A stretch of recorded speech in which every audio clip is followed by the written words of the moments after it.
difenderemo la nostra identità. Io sono Giorgia, sono una donna, sono una madre, sono italiana, sono cristiana, non me lo toglierete. Ella es Giorgia Meloni, y eso que acabas de oír lo dijo en octubre de 2019. El video es muy famoso y tuvo casi 2 millones de reproducciones y hasta le hicieron una canción con esas frases. Lo que pocos recuerdan es que ella no era la protagonista de ese acto. Para nada. Los protagonistas eran 2 conocidos, Silvio Berlusconi y Matteo Salvini. ¿Te suenan? En ese 2019, Meloni no era relevante. Al contrario, su partido apenas si llegaba al 5 o 6% de los votos. Era una formación posfascista que luchaba por sobrevivir. Y la pregunta que me hago es si ella se imaginaba que en apenas 3 años llegaría a lo más alto de la política de Italia. Y además que se convertiría en la prima ministra. Seguramente que no. La cuestión es que en octubre de 2022, ese deseo se hizo realidad. Pero eso no es lo más importante. Lo más importante es que con su triunfo en Italia, cambió todo para siempre. Hoy, en Epidemia Ultra, Meloni y el silencioso camino hacia el autoritarismo en Italia. En apenas una década, la ultraderecha pasó de ser un fenómeno marginal a disputarse el poder en medio mundo. De Trump a Milei, de Meloni a Orbán. ¿Cómo lo lograron? ¿Qué explica que millones de votantes apoyen sus ideas y por qué son una amenaza real para la democracia? Soy Franco de Ledone y esto es Epidemia Ultra.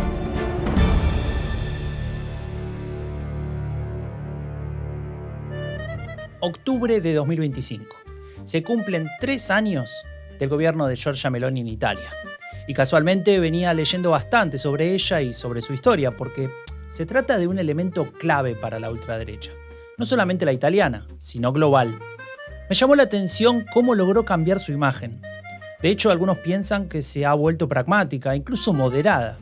Y como les decía, basta leer un poco sobre su devenir político, su ideología, lo que ha dicho en sus discursos y lo que ha defendido en sus intervenciones públicas para darse cuenta de quién es Giorgia Meloni. Dicen que el poder cambia a las personas, que la responsabilidad de gobernar modifica tus metas, tus métodos. Tal vez en teoría esto pueda sonar lógico, pero ¿y si miramos los hechos? Porque si analizamos las decisiones de Giorgia Meloni en los 3 años que lleva como primera ministra, pareciera que sus objetivos ideológicos no han cambiado ni una coma. Al contrario, se han reforzado. Aunque sí debo reconocer que Meloni no ha apelado al estilo rupturista de otros líderes relevantes de la ultraderecha global. Poco tiene que ver con Donald Trump y mucho menos con el argentino Javier Milei en ese sentido. Ella tiene su propio estilo y con ese estilo está en vías de cambiar a Italia para siempre. ¿Cómo se da un cambio en una sociedad? Bueno, es una pregunta difícil, que seguramente tenga cientos de formas de ser respondida.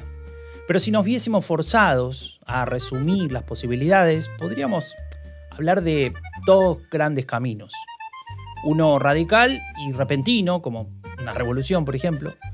Algo que modifique todo de un momento a otro y que se vea legitimada por argumentos dramáticos como hay que salir de la decadencia, hay que evitar que este país caiga al abismo, hay que salvar a la nación, etc. 2 diagnósticos apocalípticos que permiten a líderes como por ejemplo Milei o Trump, ya que los nombramos recién, aplicar soluciones más radicales, o al menos proponerlas. Por ejemplo, recortar todo. Y no me refiero solo al presupuesto de salud o educación, sino también, por ejemplo, a los derechos humanos. Pero te decía, ese camino rupturista es apenas uno de los posibles. ¿Qué pasa si optamos por otra estrategia? ¿Qué pasa si para cambiar, en lugar de hacerlo de un día para otro, de forma radical y desenfrenada, lo hacemos lentamente, en dosis pequeñas, modificando poco a poco nuestro comportamiento, nuestras decisiones, nuestras costumbres? Posiblemente el impacto sea menor, sí, pero ¿será por ello menos efectivo? ¿O justamente todo lo contrario? Hace poco terminé de escribir un libro. Te lo comenté en el episodio pasado, el que hice sobre Milei. Se titula Epidemia Ultra, como este podcast, y tiene un subtítulo potente: Del fascismo europeo a Silicon Valley, anatomía de un fenómeno que está conquistando el mundo. Sale en noviembre y lo puedes conseguir en cualquier librería o en el enlace en la descripción de este episodio. ¿A qué no sabes quién es una de las protagonistas que aparece en más de un capítulo de este libro? Sí, adivinaste, Giorgia Meloni. Tampoco era tan difícil. La líder de Fratelli d'Italia es algo más que uno de tantos casos de ultraderechistas que logran relevancia en el sistema político de su país. En realidad, Meloni es una pieza clave para entender el daño que genera la derecha radical en el poder. Es un daño parsimonioso y en ocasiones sofisticado. Está camuflado de pragmatismo y legitimado por esos supuestos buenos modales ante las cámaras. Pero la gran pregunta es ¿cómo lo ha conseguido? Bueno, Meloni ha aplicado el gradualismo, posiblemente la estrategia más efectiva de la derecha radical para conseguir cambiar debates de fondo, o más precisamente para imponer una visión del mundo, la suya obviamente.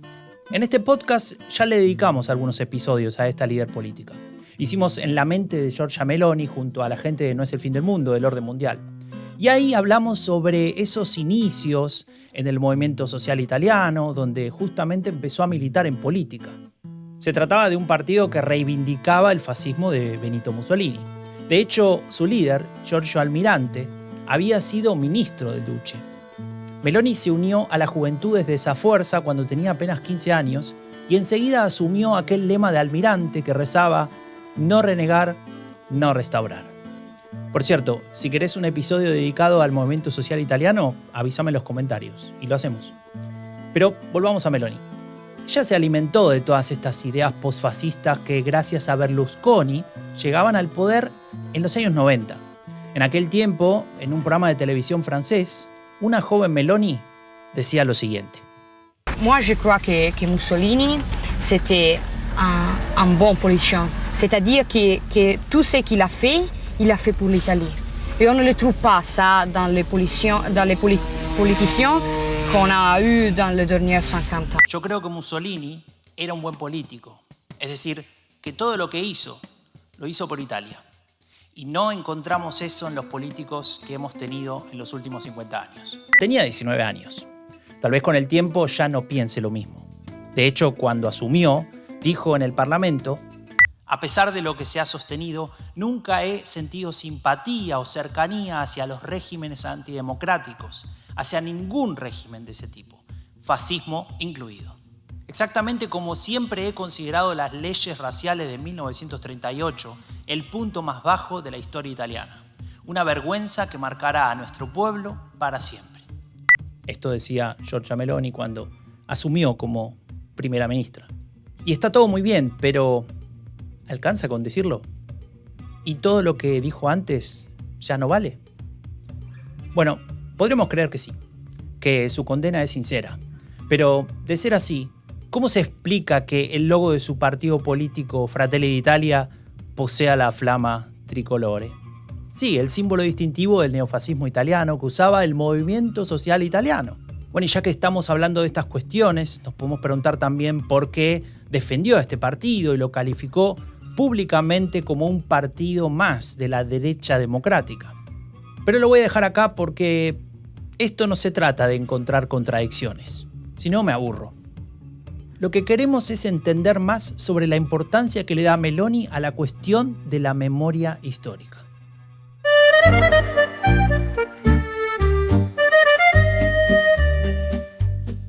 En un capítulo del libro Epidemia Ultra hablo sobre revisionismo. Y si bien me centro bastante en lo que sucede con la ultraderecha alemana y cómo se intenta quitar peso negativo al nacionalsocialismo, me resulta interesante lo que sucede en otros países. En España, por ejemplo, Vox suele apelar a narrativas sobre la época de los conquistadores, el siglo de oro y demás, todo en pos de resaltar y potenciar su definición identitaria de hispanidad. Tal vez podamos en algún momento hacer un episodio sobre eso. Meloni, en cambio, busca otra cosa. Ella pretende activar lo que en muchos lugares se conoce como la teoría de los dos demonios o teoría de la herradura. Una estrategia retórica que equipara las acciones políticas de los extremos del espectro político. lo que contribuye a relativizar la responsabilidad por los crímenes cometidos y sobre todo a instalar la idea de una suerte de equidistancia. A esto, la líder italiana le agrega la idea del olvido. Dado que, según ella, no habrá una solución definitiva para este debate sobre la memoria histórica en Italia y demás, lo mejor sería dejarlo atrás, enfocarse en el futuro y evitar que las nuevas generaciones hereden las disputas históricas. Pero, ¿esto es sincero?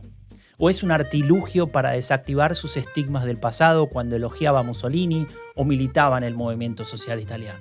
No es casual que, como dijimos, siga sosteniendo que ese partido era un partido democrático. Y eso es históricamente falso. La cuestión es que a ella no le importa. Pero tampoco te sorprende, ¿no? ¿O acaso me vas a decir que es la primera vez que escuchas hablar de posverdad cuando se trata de una narrativa ultraderechista?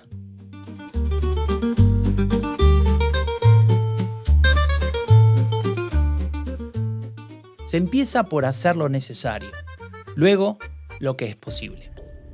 Una frase conocida, y déjame decir, atribuida erróneamente a San Francisco de Asís. Meloni la usó en su discurso de victoria el 26 de septiembre de 2022, y es interesante porque en ella podíamos leer el mensaje principal que explicaría su estrategia. A partir de ahora, era una pragmática del poder. Toda acusación ideológica que la ubicase en el grupo de ultraderechistas europeos era exagerada, infundada, y así, como por arte de magia, se borraba el pasado. Y la estrategia le funcionó. Tal vez por interés, estrategia o sencillamente negligencia, Meloni pasaba a ser una aliada en potencia. La presidenta de la Comisión Europea, Ursula von der Leyen, quien días antes de la elección había advertido sobre un posible triunfo de Meloni, ahora la elogiaba. Pero ella no era la única, Muchos a lo largo y a lo ancho del globo, en distintos espacios del espectro político, aceptaron la narrativa de la nueva primera ministra. En España se suele decir, se la comieron con patatas. Bueno, ustedes me dirán si usé bien la expresión. En tiempo récord, la primera ministra era beneficiada con un proceso de normalización inédito que la convertía en la nueva cara del conservadurismo continental. No importaba su cercanía con el húngaro Viktor Orbán, castigado por la Unión Europea, tampoco su estrecha alianza con Vox en España o incluso con el presidente Javier Milei en Argentina. ¿Nos podíamos quedar tranquilos con esto? Si esto fuera una película, ahora vendría un cartel que pone un año más tarde, y empezaría con la cara del cineasta Georg Seslen. Él estaría explicando con rostro serio y preocupado por qué escribió el ensayo titulado La sociedad como botín. Lo publicó en 2023 y lo cito porque resume bastante bien el plan llevado adelante por Meloni. Uno que dejaba en evidencia que la ex militante del movimiento social italiano no había olvidado las bases ideológicas posfascistas. Al contrario, estaban más presentes que nunca y se cristalizaban en una ofensiva sistemática. Seslen lo llamó las guerras de Meloni. Distintos frentes en los que el gobierno italiano ha aplicado su estrategia gradualista de deterioro de las condiciones de vida, de los derechos, de la democracia en Italia. Y en cada frente, un enemigo. Las mujeres, que veían en dificultades poder ejercer la interrupción voluntaria del embarazo. Los pobres y los trabajadores, que perdían los subsidios en medio del desempleo más alto en mucho tiempo. Los migrantes y refugiados, que eran estigmatizados y despreciados por el gobierno. El colectivo LGBTIQ+, que ya no podía adoptar y formar una familia. Y como decíamos antes, hasta la memoria histórica que se veía afectada. No voy a desarrollar cada uno de estos puntos en detalle ni de estas políticas. De hecho, de ello ya hablé en el artículo de eldiario.es. Te dejo el enlace en la descripción del episodio. Pero sí me quiero detener en una medida muy importante que impulsa Meloni. Y curiosamente es una de las pocas medidas con las que no tuvo éxito hasta ahora. Aunque yo no me alegraría demasiado, ya que en la lógica de la primera ministra podríamos decir que perdí una batalla, pero todavía no la guerra. ¿La guerra contra quién? La guerra contra la democracia.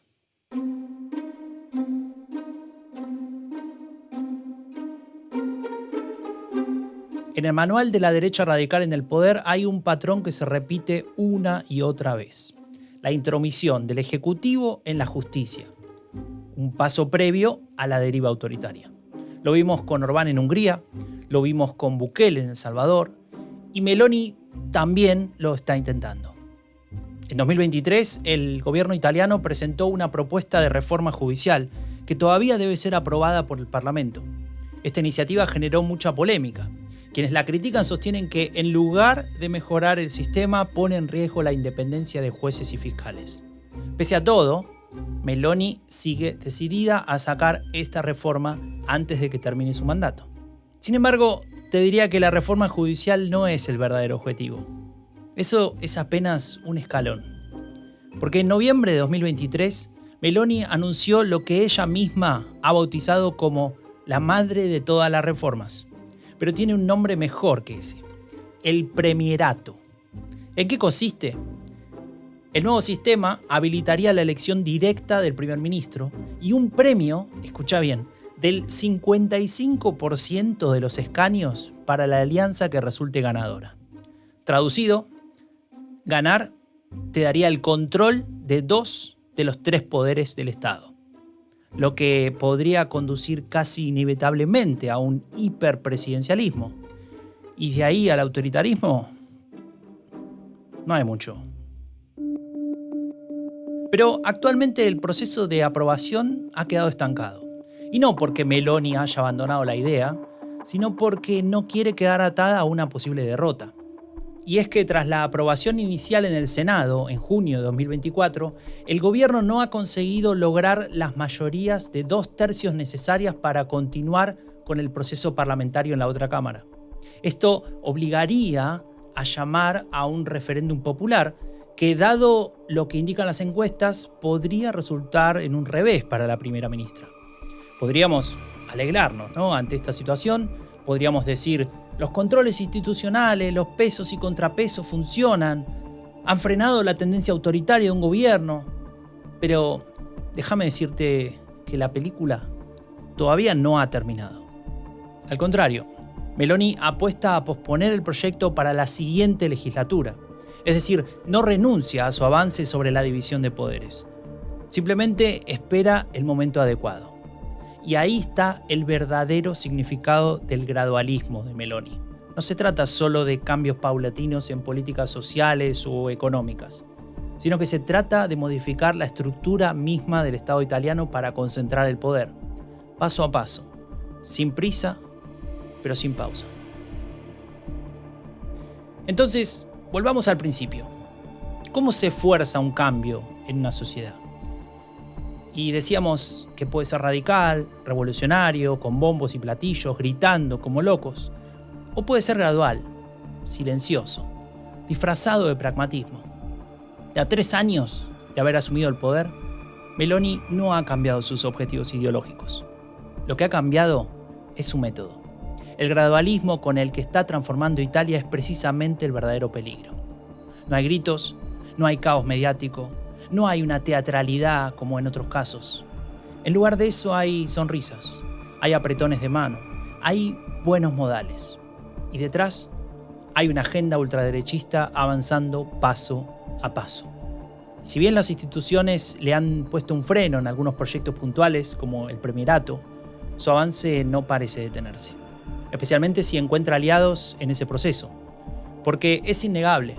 Algunos se ven seducidos por aquel halo de pragmatismo que ha construido en torno a su figura. Tal vez no lo sepan, tal vez lo ignoren, pero por las dudas lo volvemos a decir. Apoyar a Meloni, elogiarla, tratarla como una conservadora más, implica normalizar una agenda antidemocrática. Y eso, en el fondo, es lo más peligroso de todo. Que la derecha radical llegue al poder y se quede sin que nadie se dé cuenta del daño que está causando.